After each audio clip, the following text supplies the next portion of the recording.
تراجع 5000 جنيه مفاجأة سارة بشأن أسعار الحديد والأسمنت اليوم. فضلا وليس أمرا عزيزي المشاهد، اضغط الآن على زر الإعجاب والمشاركة ومتابعتنا وتفعيل الجرس. تعتبر أسعار الحديد والأسمنت محل اهتمام الكثير من الراغبين في البناء. نقدم لحضراتكم هذه الأسعار اليوم 2 يناير 2023.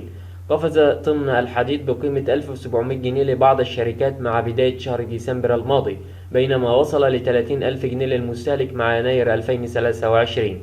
جاء ذلك بالتزامن مع إعلان عدد من شركات الحديد والصلب عن أسعار طن الحديد في الأسواق نتيجة ارتفاع سعر صرف الدولار، فيما قفز سعر الطن مرة أخرى خلال ديسمبر الماضي في نهايات الشهر بقيمة 2000 جنيه.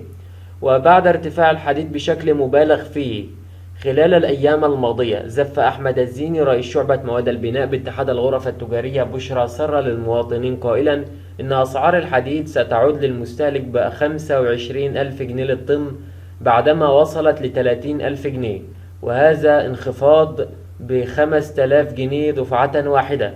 وأوضح الزيني أنه خلال أسبوعين ارتفعت أسعار الحديد 3 مرات لأول مرة في تاريخها، وأصبح سعر طن الحديد في المصنع 27,000 جنيه.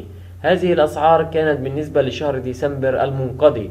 أضاف رئيس شعبة مواد البناء أن الحديد كان في السوق ب30,000 جنيه وتراجع الطلب عليه، مما أدى إلى انخفاض السعر، موضحا أنه بداية من الأسبوع الحالي هناك انخفاض في أسعار الحديد للمستهلك، وأنه خلال 48 ساعة الأخيرة هبط بقيمة 3000 جنيه وأصبح الآن ب27,000 جنيه للمستهلك.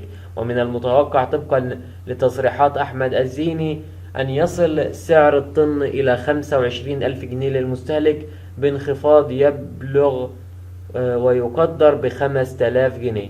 شاركونا بآراء حضراتكم في التعليقات، وإلى اللقاء.